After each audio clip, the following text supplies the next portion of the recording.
지금 이 순간에도 어떤 회사의 통장에 145억 원이 꽂히고 있습니다. 31조 6,420억 원. 2026년 4월 현재 증권가가 예측하는 SK 하이닉스의 1분기 영업이익입니다. 단 석 달 만에요.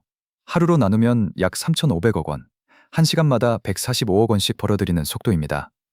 여러분이 이 영상을 10분 동안 보는 사이에만 1,000억 원이 쌓이는 겁니다. 증권가는 이걸 30년에 한 번 나올 법한 초호황 국면이라고 부릅니다. 반도체 역사 전체를 뒤져봐도 한 분기에 이 규모의 이익을 찍은 메모리 기업은 없었거든요. 시가총액은 이미 726조 원을 돌파했습니다. 한때 파산 직전까지 몰렸던 회사가 대한민국에서 두 번째로 비싼 기업이 된 겁니다. 주가는 99만 8천 원, 사실상 100만 원 문턱에 서 있는 상태죠.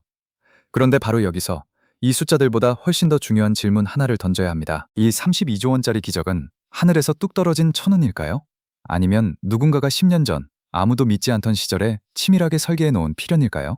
결론부터 말씀드리면 이 회사에는 남들이 포기한 10년을 홀로 버텨낸 기술 하나가 있었습니다. 지금부터 그 답을 찾아가겠습니다. 그런데 이 파티에 SK 하이닉스만 온 게 아닙니다. 삼성전자 2026년 1분기 영업이익 57조 2천억 원, 매출 133조 원, 전년 동기 대비 무려 755% 급증한 수치입니다. 이게 얼마나 비정상적인 숫자냐면요.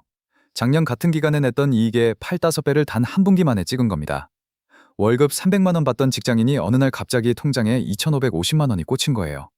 그것도 한 달치로요. FN 가이드는 2026년 연간으로 삼성전자 198조 원, SK 하이닉스 165조 원, 양사 합산 영업이익이 350조 원을 상회할 것으로 내다봤습니다. 글로벌 HBM 제국이 완성되고 있는 겁니다.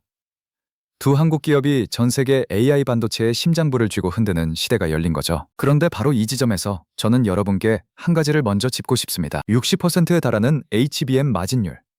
반도체 업계에서 이런 마진은 거의 마약에 가깝습니다. 단맛이 짙으면 짙을수록 그 뒤에 숨어있는 금단 현상도 그만큼 치명적이거든요. 이 위험의 정체는 잠시 뒤에 꺼내겠습니다. 먼저 봐야 할 게 있으니까요. 이 제국이 어떻게 세워졌는지 그 설계도의 첫 장은 지금과는 정반대의 풍경에서 시작됩니다. 자, 이제 시계를 되돌립니다. 정확히 25년 전으로 시간당 145억 원을 벌어들이는 이 회사가 하루하루 죽어가고 있던 그 시절로요. 2001년 하이닉스는 15조 8천억 원의 차입금을 떠안고 파산 직전까지 몰렸습니다. 지금 한 분기에 32조 원을 버는 그 회사가 15조 원의 빚을 감당하지 못해 쓰러질 뻔했던 겁니다. 이 숫자는 당시 하이닉스가 1년 동안 번 돈을 몽땅 갚아도 10년이 넘게 걸리는 규모였거든요. 이 빚은 어디서 왔을까요? 1999년 현대반도체와 LG반도체가 강제 합병되면서 두 회사의 부채가 한꺼번에 얹혔습니다. 쉽게 말하면 각자 빚이 잔뜩 쌓인 두 가구가 하나의 집으로 합쳐진 셈이에요. 빚도 같이 합쳐진 채로요. 결국 통신사업, LCD 사업, 돈이 될 만한 건 모조리 팔아치웠습니다. 부실기업의 대명사라는 낙인이 찍힌 채로요. 그러나 역설적으로 이 처절한 선택과 집중이 훗날 32조 원 제국의 씨앗이 됩니다. 오직 D램과 낸드 플래시만 남긴 그 결정이요. 놀라운 건 그 다음입니다. 뼈를 깎는 구조조정을 겪어낸 후 오직 D램과 낸드 플래시만으로 일궈낸 성적이 2004년에 터져 나왔습니다. 매출 6조 970억 원, 영업이익 2조 240억 원, 전년 대비 영업이익 증가율 4,243%였거든요. 4,234%라는 숫자 어떻게 체감하냐면요. 작년에 용돈 1만 원을 받던 아이가 올해 갑자기 43만 원을 받게 된 겁니다. 그것도 단 1년 만에요. 하지만 반도체 업황은 원래 파도처럼 오르내립니다. 2004년의 호황 뒤에 다시 혹독한 불황이 찾아왔고 2011년 하이닉스는 또다시 벼랑 끝에 섰죠. 바로 그때 SK텔레콤이 인수를 선언합니다. 시장 반응은 냉혹했습니다. 통신사가 반도체를 안다고? 조롱이 쏟아졌고 SK텔레콤 주가는 16만 원대에서 14만 원대로 곤두박질 쳤습니다. 밑빠진 독에 물붓기라는 평가가 지배적이었으니까요. 그런데 여기서 숫자 하나가 조용히 모든 것을 말해줍니다. 2000년 당시 2만 2천 명이던 하이닉스 직원은 구조조정의 칼날에 2004년 1만 명까지 줄었습니다. 절반이 넘는 동료들이 사라진 거예요. 그런데 2007년 그 숫자가 다시 2만 2천 명으로 돌아왔습니다. 단순한 인원 회복이 아니었습니다. 당시 하이닉스는 2012년까지 연구개발 인력 비중을 전체의 20% 수준까지 끌어올리겠다는 공격적인 목표를 세우고 체질 개선에 나섰거든요. 살아남은 인력의 절반 이상이 연구개발 인력으로 채워졌거든요. 생산 라인을 늘린 게 아니라 두뇌를 키운 겁니다. 이게 바로 방만했던 시절로의 회귀가 아닌 핵심 역량을 갈고 닦은 질적 성장의 증거입니다. 그리고 SK 인수 이후 모두가 미쳤다고 할 때 하이닉스는 오히려 투자를 폭발시켰습니다. 2012년 시설 투자 3조 8,500억 원, 2013년 R&D 투자 1조 1,445억 원까지 끌어올렸거든요. 극심한 가뭄이 이어지는 동안 거대한 댐을 짓고 있었던 셈입니다. 주변에서 왜 저러냐고 할수록 댐은 더 높이 쌓이고 있었죠. 당시 하이닉스 사장은 공개적으로 선언했습니다. 2012년까지 R&D 인력을 전체의 20%까지 증원하겠다. 생산 분야보다 이쪽을 더 늘려나갈 것이다. 이 한마디가 이후 10년의 방향을 결정했습니다. 생산보다 연구를 먼저 키우겠다는 말, 얼마나 이례적인지 아시겠어요? 반도체 회사에서 생산 능력보다 연구 인력을 우선한다는 건 당장 팔 수 있는 제품보다 아직 세상에 없는 기술을 먼저 만들겠다는 선언이거든요. 마치 식당이 홀 직원을 줄이고 주방 연구원을 늘리는 것과 같습니다. 당장의 매출보다 5년 뒤의 메뉴를 준비하는 거죠. 바로 이 연구원들이 만들어낸 것이 있습니다. 영업이익 32조 원을 만들어낸 단 하나의 기술, HBM의 탄생 비밀이 바로 여기에 숨어 있었습니다. 이제 그 이야기를 해야 할 시간입니다. 그런데 여기서 숨겨진 팩트 하나를 꺼내야 합니다. 2013년 하이닉스는 세계 최초로 HBM을 개발했습니다. 그런데 시장이 붙여준 별명이 비싸기만 한 예쁜 쓰레기였습니다. 10년을 투자해 만든 기술에 쓰레기라는 딱지가 붙은 겁니다. 2019년에는 경쟁사 삼성전자가 수익성이 없다며 HBM 전담팀을 아예 해체했습니다. 업계 1위가 포기 선언을 한 거예요.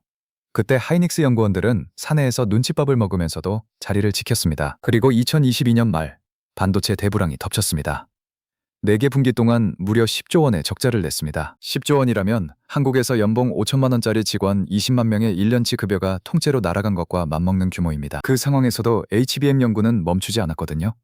2026년 2월 드디어 폭발합니다. SK 하이닉스는 6세대 HBM4 세계 최초 양산에 돌입했습니다. 글로벌 점유율 54%에서 57%를 장악했고 엔비디아 루빈 플랫폼 물량의 70%를 싹쓸이했습니다. 20%대 후반에 머문 경쟁사와 무려 30%포인트 이상의 격차. 이건 단순한 1위가 아니라 독점에 가까운 지배입니다. 남들이 포기한 10년이 AI 슈퍼사이클과 맞닿은 순간 32조 원의 영업이익은 천운이 아니라 설계된 필연이었습니다. 그런데 이 축제의 뒤편에 서늘한 숫자들이 기다리고 있습니다. 2026년 1분기 서버 디램 계약 가격은 전분기 대비 60% 이상 급등했습니다. 키움증권은 디램 가격이 94%, 낸드 가격이 81% 상승할 것으로 분석했습니다.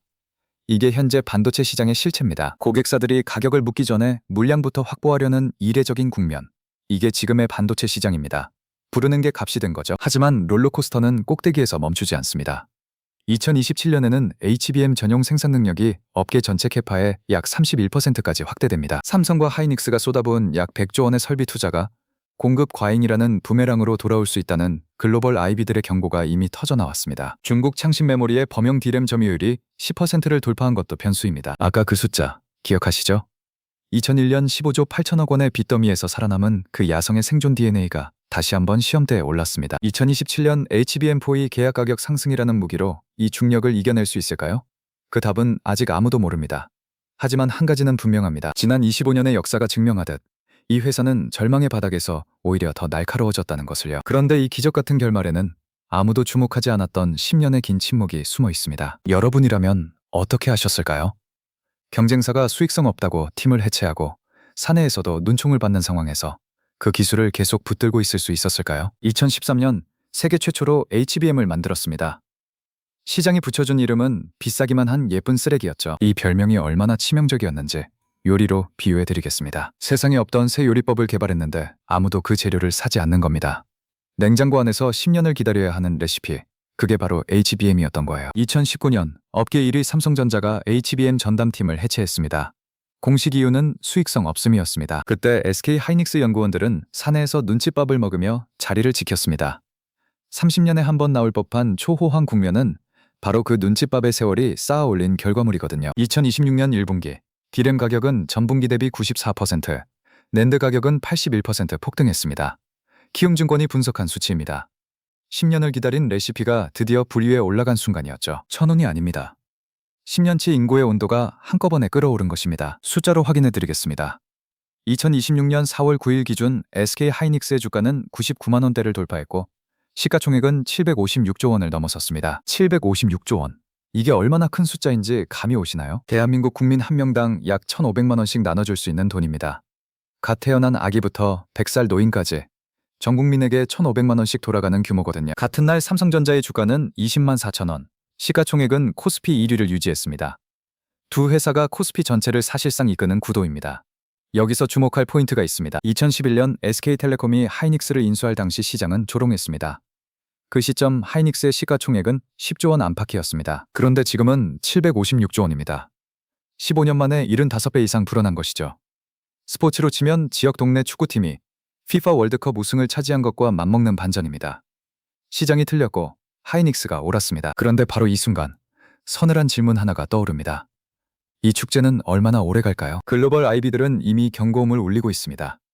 2026년 삼성과 하이닉스가 동시에 쏟아부은 설비 투자가 2027년 공급 과잉이라는 역풍으로 돌아올 수 있다는 분석입니다. 공급 과잉이란 무엇인지 자연현상으로 생각해보세요. 가뭄 때문에 전국 저수지를 동시에 최대 용량으로 채웠는데 갑자기 장마가 쏟아지면 어떻게 될까요? 물이 넘쳐 오히려 하류가 잠기는 것처럼 과잉 공급된 반도체는 가격을 밑에서부터 무너뜨립니다. 여기에 중국 창신 메모리의 공세가 더해집니다. 창신 메모리는 범용 D램 시장에서 점유율 10%를 돌파했습니다. 고부가 HBM 시장은 아직 손이 닿지 않지만 범용 D램 가격을 밑으로 끌어내리며 SK 하이닉스의 수익 구조 아래를 조금씩 갉아먹고 있거든요.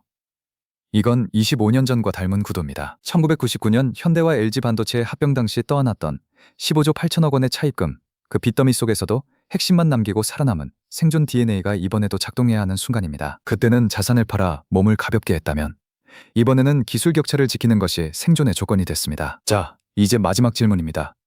2027년 SK 하이닉스는 이 압박을 버텨낼 수 있을까요?